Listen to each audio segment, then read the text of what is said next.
Welcome back नाजरीन, आप देख रहे हैं द लॉ शो। मैं हूं जाकिर खान। हमारे प्रोग्राम को ख़त्म होने में थोड़ा सा टाइम रहता है, इसलिए बगैर कोई वक्त ज़ाया किए हुए अपने अगले कॉलर की तरफ चलते हैं। हेलो जी सर, मैं नदीम आलम कर रहा हूँ। जी जी, अस्सलाम वालेकुम। जी, क्या सवाल जी है आपका? वालेकुम सलाम। मैंने सिर्फ एक इंफॉर्मेशन के लिए पूछना था कि मेरा जो इंडेफिनेट का मुझे पेपर मिले हुए थे वो कुछ अर्सा पहले एक्सपायर हो गए थे, तकरीबन पिछले साल जनवरी में। इंडेफिनेट वाले पेपर्स एक्सपायर हो गए थे, क्या मतलब है? तो जब अप्लाई करते हो तो ये इसका नॉर्मल टाइम क्या होता है, कितनी देर तक ये मिल जाते हैं? नहीं, अब आप बायोमेट्रिक कार्ड की बात कर रहे हैं?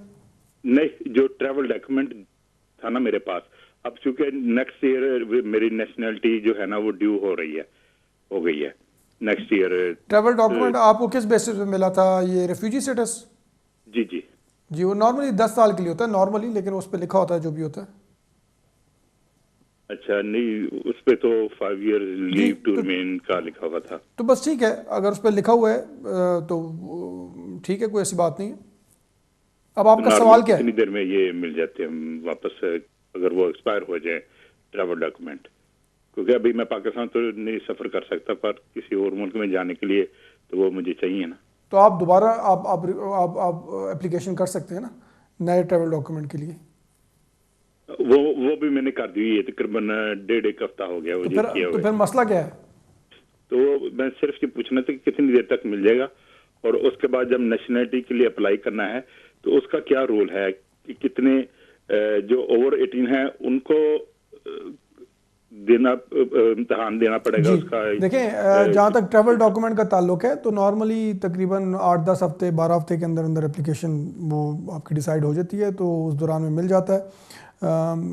जहाँ तक नेशनैलिटी का ताल्लुक है तो जो 18 से ऊपर होते हैं उनको बिटवीन 18 to 65 उनको लाइफ इन द यूके और इंग्लिश का करना पड़ता है। बहुत शुक्रिया, उम्मीद करता हूँ आपको आपके सवाल का जवाब मिल गया होगा। नेक्स्ट कॉलर की तरफ चलते हैं। हेलो हेलो, अस्सलाम वालेकुम। जी, वालेकुम अस्सलाम। जी, कौन बोल रही हैं और क्या सवाल है आपका? जी, मैं नोटिंगम से बात कर रही हूँ। जी जी। तो मेरा ये सवाल था कि अगले साल मैंने अप्लाई करना है इंडेफिनेट के लिए। मुझे डिस्कशनरी लीव मिली हुई थी 6 साल की। तो आपसे अभी मैंने ये पूछना है कि इंडेफिनेट के बाद मैं फ़ौरन ये नेशनलिटी के लिए अप्लाई कर सकती हूँ ब्रिटिश पासपोर्ट के लिए, या जो भी मैं सुन रही थी प्रोग्राम आपका कि वो 10 साल का कुछ शायद गैप है इसमें? जी देखें, इसमें ये होता है कि जब भी आप नेशनैलिटी के लिए अप्लाई करते हैं, जब भी कोई नेशनैलिटी के लिए अप्लाई करता है तो ये देखते हैं होम ऑफिस वाले कि आप जब भी अप्लाई कर रहे हैं, एप्लीकेशन जब नेशनैलिटी के लिए कर रहे हैं तो उससे पिछले 10 साल में आपने कोई इमिग्रेशन कंडीशंस वगैरह कोई ब्रीच तो नहीं की। अगर आप ओवर स्टेयर रहे हैं या कोई ऐसी बात है तो फिर ऑब्वियसली वो आपकी एप्लीकेशन रिफ्यूज़ कर सकते हैं। तो अगर आपको आपको डिस्क्रेशन लीव मिली थी जिसके 6 साल पूरे होने वाले हैं, अगर उससे पहले भी आप लीगल थी तो फिर तो कोई मसला नहीं है। लेकिन अगर उससे पहले आप डिस्क्रेशन लीव मिलने से पहले आप ओवर स्टेयर इलीगल थी तो फिर आपके लिए मसला हो सकता है। फिर बेहतर ये है कि जब आपको डिस्क्रेशन लीव मिली उससे जब आपको 10 साल पूरे होते हैं फिर आप नेशनैलिटी के लिए अप्लाई करें। बहुत शुक्रिया, नेक्स्ट कॉलर की तरफ चलते हैं। Hello hello hello. हाँ जी, मैं अजहर बात कर रहा हूँ जी, लंदन से। जी अजहर साहब बोलिए, क्या सवाल है आपका? हाँ जी, मेरा सवाल ये है कि हमने ना एक ह्यूमन राइट पे एप्लीकेशन की थी बच्चों के बेस पे नियरली 3.5 साल पहले। तो बच्चों के एज थी नियर 4.5 ईयर ओल्ड। तो अब वो नियरली 8 ईयर्स हो चुके हैं जी। तो मैंने उसी एप्लीकेशन को, क्योंकि वो एप्लीकेशन उस टाइम रिफ्यूज हो गई थी, मगर उन्होंने उसके बाद कोई रिमूवल डायरेक्शंस नहीं दी थी, तो हमारे सोलिसिटर ने क्या किया कि वहां पे प्री ऑप्शन प्रोटोकॉल जो है वो सबमिट कर दिया जी। तो उसके बाद उनकी कोई रिप्लाई नहीं आई लॉन्ग टाइम तक। जी जी। ठीक है, तो फिर उन्होंने क्या किया कि अब जब 7 ईयर्स के हो गए तो उन्होंने फिर से उसकी जो डॉक्यूमेंट्स थे जो रह गए थे, तो उसके बाद जो भी एविडेंस आई कि 7 ईयर्स अब हो चुके हैं, तो हमने वो सब कुछ उनको भेज दिया जी। तो that was not a new application, वही जो पहली वाली एप्लीकेशन थी उसी के बेस पे सारा कुछ फिर से हमने भेज दिया। जी। तो उन्होंने क्या किया कि उन्होंने कुछ डॉक्यूमेंट्स जो है वो रख लिए और कुछ उन्होंने भेज दिए वापस। जी। ठीक है जी, और उसके बाद उन्होंने अब तक रिप्लाई नहीं दी। इस बात को नियरली 7-8 मंथ्स हो गए हैं जी। ठीक है जी, तो मैं ये जानना चाहता हूँ कि इसको कितना टाइम लगता है और ये आप कोई नया कुछ कोई डिसीजन आया था अभी 7 ईयर पॉलिसी पे जी जी, देखिए बात ये है कोर्ट कि का, जी बिल्कुल कुछ इफेक्ट करता है इस बात को? जी देखिए बात ये है कि आप ये मुझे कह रहे हैं कि आपकी एप्लीकेशन तकरीबन 3.5 साल पहले रिफ्यूज़ हो गई थी और फिर आपके वकील ने प्री एक्शन प्रोटोकॉल लेटर उनको लिखा था, ठीक है। जब आप प्री एक्शन प्रोटोकॉल लेटर लिखते हैं तो वो कोई रिकन्सिडरेशन एप्लीकेशन नहीं है कि आप उनको कह रहे हैं कि आप एप्लीकेशन दोबारा से कंसिडर करें। वो आप बेसिकली आप होम ऑफिस को ये कह रहे हैं कि जी हम समझते हैं कि आपका फ़ैसला गलत था और अगर आपने अपना फ़ैसला चेंज ना किया तो फिर हम उसके ख़िलाफ़ हाई कोर्ट में या इसको चैलेंज करेंगे। अब उसका आप उनको टाइम देते हैं ना कि इस अरसे में आप जो है अपना हमें जवाब दें। अब अगर आप फिर हाई कोर्ट नहीं जाते तो वो फिर एप्लीकेशन तो आपकी ख़त्म हो गई।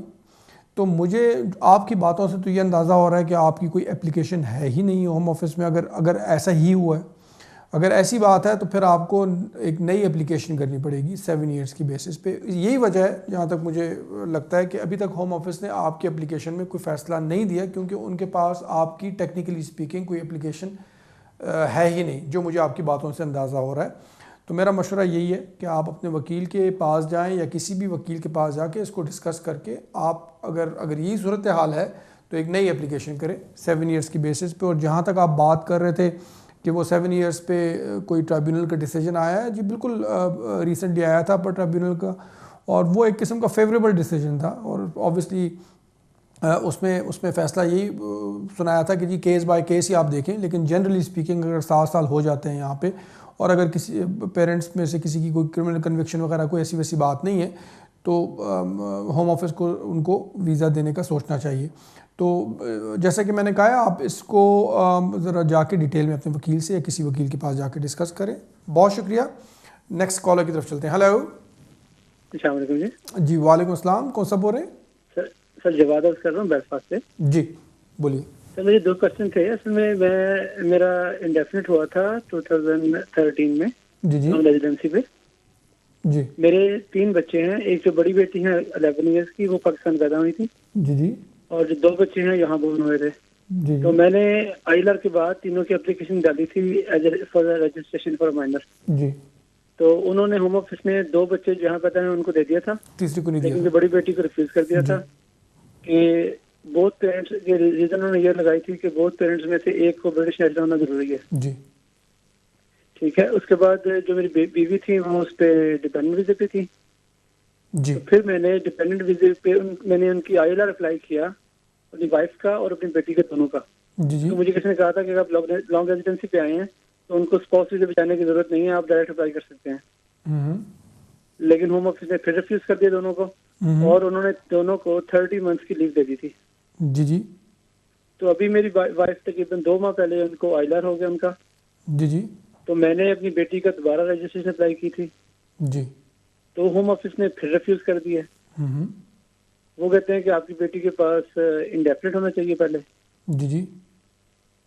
तो मुझे इसकी एक ये क्वेश्चन था कि क्या मैं इसकी रजिस्ट्रेशन अप्लाई नहीं कर सकता, क्या मुझे आईएलआर लेना पड़ेगा इनके लिए? जी बिल्कुल आपको लेना जी सॉरी जी बिल्कुल। मैंने कहा कि आपको इसलिए लेना पड़ेगा क्योंकि आपकी बेटी यहाँ पे पैदा नहीं हुई। जो दूसरे 2 बच्चे थे वो यहाँ पे पैदा हुए थे, तो इसलिए उनके लिए ज़रा कानून डिफरेंट था। आपकी बेटी चूँकि यहाँ पे पैदा नहीं हुई तो पहले उनको इंडेफिनिट लेके फिर आप उनके लिए नेशनलिटी के लिए अप्लाई करेंगे, रजिस्ट्रेशन के लिए मेरा मतलब है। बहुत शुक्रिया। नेक्स्ट कॉलर की तरफ चलते हैं। हेलो हेलो हेलो जी, आप ज़रा अपने टीवी का वॉल्यूम प्लीज़ बंद कर दें अगर आपने तक नहीं किया। ओके जी जी। हेलो हेलो भाजी, जी। मैं एडवाइस ਲੈਣੀ ਸੀ ਭਾਈ ਤੁਹਾਡੇ ਤੋਂ। जी जी बोले। ਐਕਚੁਅਲੀ ਕੀ ਹੈ ਕਿ ਮੈਂ ਇੱਥੇ ਨਾ ਜਿੱਦਾਂ ਸਾਈਨ ਤੇ ਜਾ ਰਿਹਾ ਨਾ, ਕਾਫੀ ਸਾਲ 4-5 ਸਾਲ ਹੋ ਗਏ ਆ। जी जी ਤੇ ਹੁਣ ਮੇਰੀ ਗਰਲਫ੍ਰੈਂਡ ਹੈ ਬ੍ਰਿਟਿਸ਼ ਹੈ ਜਿੱਦਾਂ जी जी ਇੰਡੀਅਨ ਬ੍ਰਿਟਿਸ਼, जी जी ਤੇ ਉਹਦੇ ਨਾਲ ਮੇਰਾ ਬੇਬੀ ਹੋ ਗਿਆ 6-7 ਮਹੀਨੇ ਦਾ ਹੋ ਗਿਆ। जी जी। ਤੇ ਮੇਰੇ ਕੋਲ ਕੁਝ ਹੈਗਾ ਰਾਜ ਤਾਂ ਮੈਂ ਕੇਸ ਕੁਝ ਪਾ ਸਕਦਾ? अच्छा, असालम का केस आपका रिफ्यूज़ हो गया? ਨਹੀਂ ਮੇਰਾ ਕੋਈ ਕੇਸ ਨਹੀਂ। ਐਕਚੁਅਲੀ ਮੈਂ ਫੜ ਹੋਇਆ ਸੀ ਕੰਮ ਤੇ ਨਾ ਪਹਿਲਾਂ। अच्छा अच्छा, कोई केस नहीं है। ਤੇ ਫਿਰ ਉਹਨਾਂ ਨੇ ਮੈਨੂੰ ਸਾਈਨ ਇਨ ਤੇ ਲਾਤਾ ਸੀਗਾ। ठीक है ठीक है। अच्छा, अगर आपका अभी बेबी हो गया है और आपकी जो गर्लफ्रेंड है वो ब्रिटिश है तो मतलब इंडियन ब्रिटिश हैं, तो मतलब बिल्कुल आप यहाँ पे एप्लीकेशन कर सकते हैं और आपको चांस है कि यहाँ पे वीज़ा मिल जाए बच्चे की बेसिस पे। ठीक है जी, बहुत शुक्रिया। नेक्स्ट कॉलर की तरफ चलते हैं। हेलो हेलो, सत श्री अकाल जी। जी सत श्रीकाल जी, कौन सा बोल रहे हैं और क्या सवाल है आपका?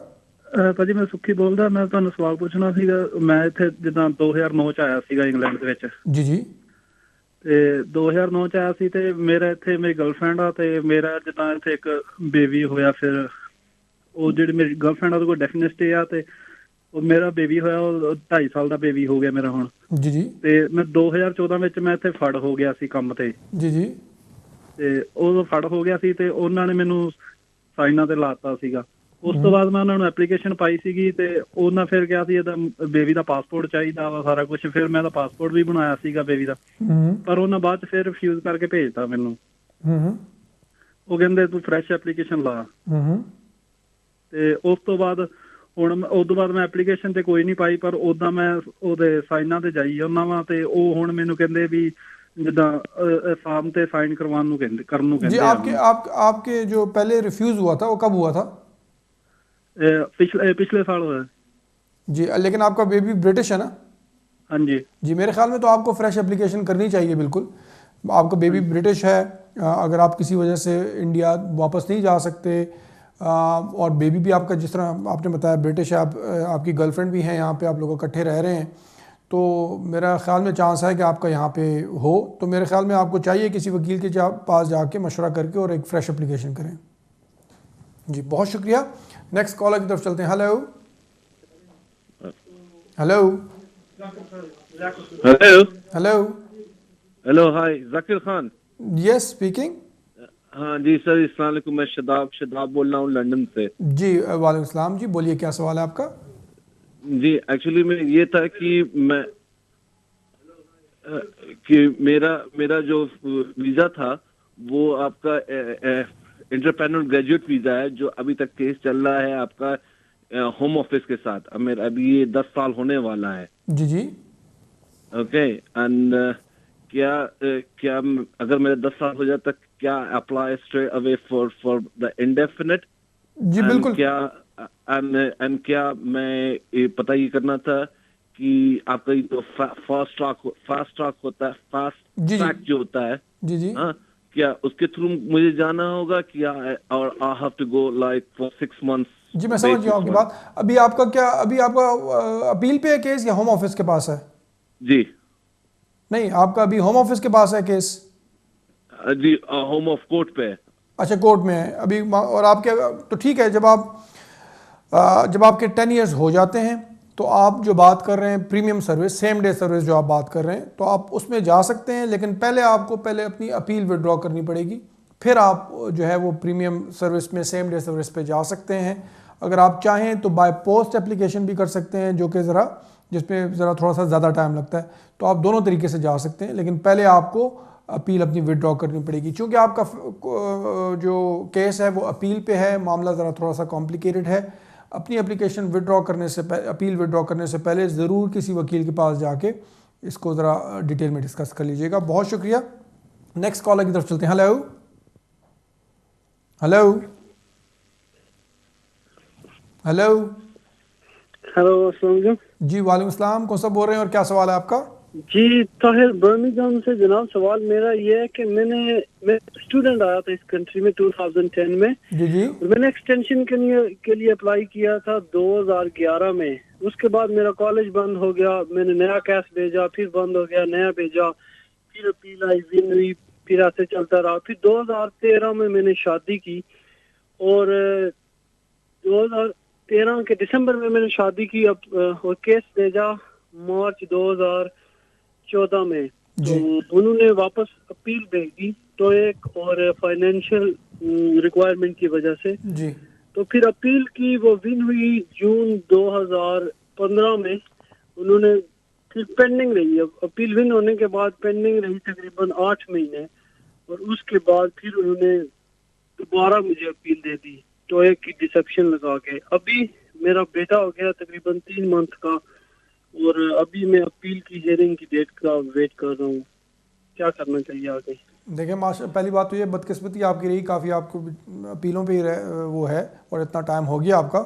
लेकिन चूंकि मामला अपील पे है, कोर्ट पे है, तो इसके दो तरीके हैं, या तो आप फ़िलहाल वेट ही करें जब तक आपकी हेयरिंग नहीं आती। दूसरा आप ये कर सकते हैं कि अगर आपके कोई वकील हैं तो वो होम ऑफिस से भी रब्ता कर सकते हैं। जो होम ऑफिस प्रेजेंटिंग ऑफिसर होते हैं अपील पे, यानी कि जो उनकी तरफ से वकील होते हैं, उनसे भी रब्ता कर सकते हैं और उनको कह सकते हैं कि जी जो आपकी सिचुएशन है उस हिसाब से अगर पॉसिबल है, बजाय इसके कि अभी तक हेयरिंग का वेट करें, तो पहले अगर वो कंसीड करना चाहें, यानी कि वो हार मानना चाहें, तो वो भी हो सकता है। लेकिन उसके चांसेस ज़रा कम होते हैं, क्योंकि अपील पे जब एक मरतबा मामला चला जाता है तो फिर वो जब तक हेयरिंग नहीं होती तो उस वक्त तक उससे पहले होम ऑफिस फैसला दे, वो ज़रा मुश्किल होता है।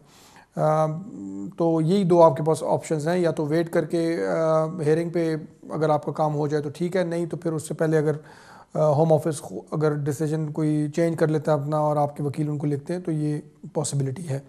मेरा मशवरा ये है किसी वकील के पास जाके इसको अपने ज़रा केस को फॉलो अप करें। बहुत शुक्रिया नाज़रीन, मुझे बताया जा रहा है कि टाइम जो है वो ख़त्म हो गया, इसलिए मज़ीद हम आज कॉल्स नहीं ले सकते जिन लोगों से बात नहीं हो सकी। तो इंशाल्लाह ज़िंदगी हुई अगले हफ़्ते दोबारा आपसे यहीं पे, यानी कि वीनस टीवी पे शाम 6 से 7 बजे के दरमियान दोबारा मुलाकात होगी। अपना ख्याल रखें, दुआ में याद रखें। बहुत बहुत शुक्रिया। अल्लाह हाफ़िज़।